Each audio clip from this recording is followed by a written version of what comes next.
When Ethan shouted those words, something inside me shattered so loudly I swear I could hear it echo through the walls. "Don't you dare argue with my wife in her house." That's what my son said to me. In the living room I painted, the one his father and I built brick by brick, plank by plank, when Ethan was barely old enough to walk. Rebecca stood right behind him, her arms crossed, that little smirk playing on her lips like she'd finally won something. She had just moved all my garden plants, the ones I'd tended for 30 years, into the shade where they'd surely die.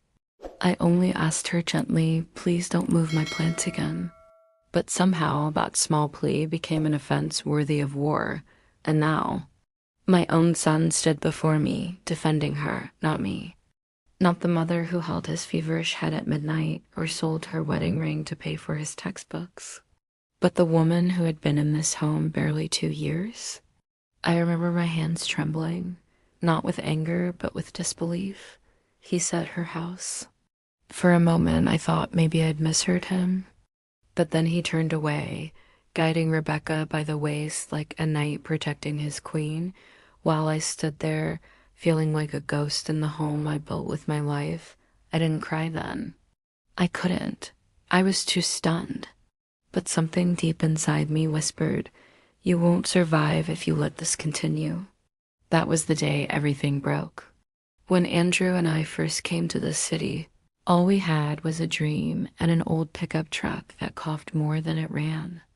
We bought a tiny patch of land, just a weedy, empty lot on the edge of town. We couldn't afford rent anywhere else, so we built a tin shack right there and lived in it while saving for construction. It was just us and baby Ethan then. Andrew would work at the sawmill, and I'd bake pies for the neighborhood, apple, pecan, sometimes blueberry when I could afford the fruit. The smell of those pies used to fill that tin shack, mixing with the scent of fresh wood shavings Andrew brought home from work. I can still see him coming through the door, his hair dusty with sawdust, his smile tired but proud. "Someday, Marissa," he'd say, "this land will hold a row home, and you'll fill it with warmth." And we did. Slowly, painfully, we built it. Each wall carried our laughter, our arguments, our dreams. When Andrew died in that accident, the world stopped spinning. But I couldn't. Ethan was 12, and his little brother, Vincent, only 8. I picked up every job I could, cleaning, sewing, even delivering newspapers before dawn.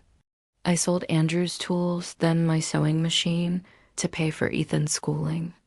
Every nail in this house, every beam, every tile, I earned with my own hands. And every time I look at the kitchen window, I see the ghost of that young woman I once was, exhausted but determined, wiping sweat from her brow and whispering, "Just a little more, Marissa, just a little more." This house wasn't just where I lived. It was my life. When Ethan brought Rebecca home for the first time, she was polite, charming even. She smiled wide and called me Mrs. Miller, though I told her to just call me Marissa. But there was something in her eyes, something cold. A glance that wandered across the living room walls, the worn furniture, the photos, not with warmth, but with silent judgment. They married quickly. Too quickly? I gave them everything I had, my last $3,000, so they could start their life together. Ethan cried that day, hugged me tight, and said, "Mom, you've given me everything. You'll never be alone, but life has a way of testing promises." When they said they'd move in, just for a little while, to save money, I thought it'd be nice. The house had grown quiet since Vincent moved out of state. I imagined laughter again, dinners together, maybe grandchildren someday. But Rebecca came with plans, and not the kind that included me. Within weeks, she changed the curtains, the cushions, even the dishes. Modern touch, she called it. She moved my photos from the hallway into a box. "They're a little cluttered," she explained. She reorganized my kitchen, rearranged my spices, even replaced my teapot, the one Andrew bought me for our 10th anniversary. I told myself it didn't matter. But every small thing she moved felt like a piece of me being pushed aside. It started with silence. They began eating without me. Dinners turned into private dates in the living room, door closed. They had friends over who laughed too loudly and whispered when I passed. I heard one of Rebecca's friends giggle and say, "You still live with his mom?" Rebecca just smiled and said, "It's temporary." When I walked into the kitchen one morning, Rebecca was there holding my recipe book. She flipped through it like it was an old magazine. "Marissa," she said sweetly, "maybe you should relax more. We'll take care of the house now. We'll take care of the house now." That was when I realized she didn't just want to live here, she wanted to own it. One evening, I told Ethan I was feeling unwelcome. I chose my words carefully, gently. I said, "Son, I know you love her, but I feel like a guest in my own home." He looked uncomfortable, shifting his weight, and before he could speak, Rebecca cut in. Maybe she'd be happier somewhere quieter, like a senior community. And Ethan, my own son, said nothing. That silence hurt more than any insult. It was a warm spring morning. I'd been tending my garden since dawn, my roses, my lily, my little patch of herbs. Those plants had seen me through everything. When Andrew died, I planted a white rose for him. When Vincent got married, I added lavender for good luck. Every memory was rooted there. So when I saw Rebecca dragging my pots across the yard, I felt panic. She was moving them to the back corner, a spot with barely any sun. I said, "Rebecca, please, those need light. They'll die in the shade." She turned, smirked, and said, "It looks messy by the porch." "I'm just making things look better." I tried to stay calm. "Please, don't touch my plants again." That's when Ethan stormed out, hearing raised voices. He didn't even ask what happened. He just glared at me, his face red with anger I didn't recognize. "Don't you dare argue with my wife in her house." I froze. He called it her house. Rebecca watched, her hand resting on his arm like she'd trained him for this. That was the moment something inside me snapped. For the first time in my life, I felt truly done.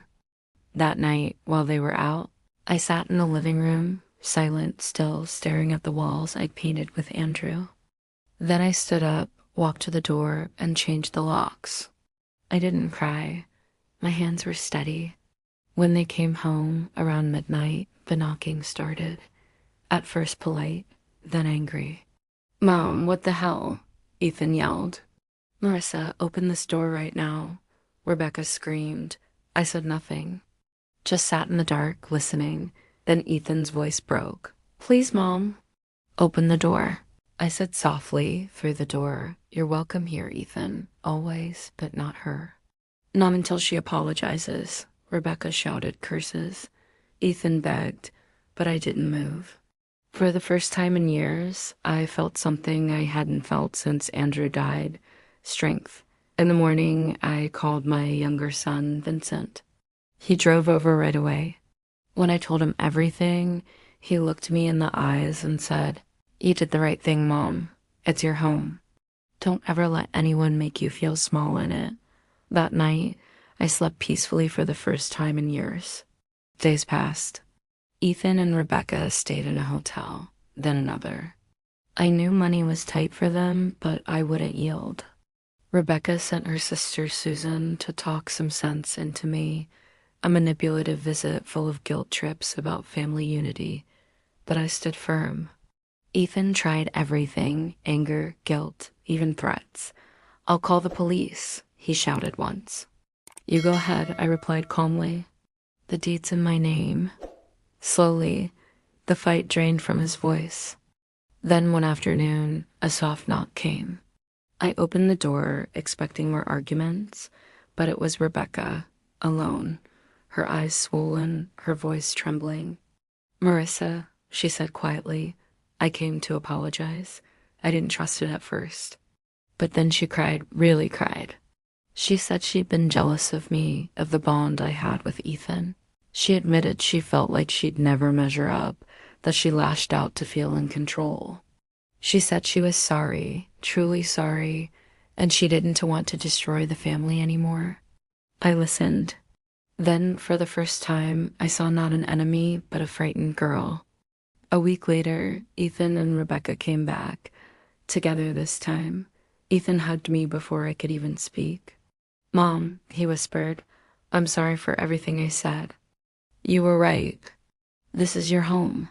Rebecca nodded beside him.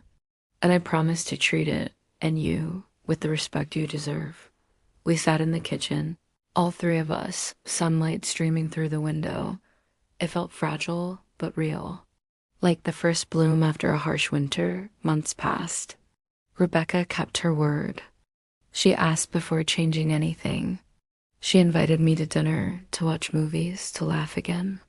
The walls that once echoed with silence now held warmth again, cautious but growing. One afternoon, I found her kneeling in the garden, tending the roses she'd once moved. She looked up, smiling shyly. "They're beautiful here," she said. I nodded. "They always were.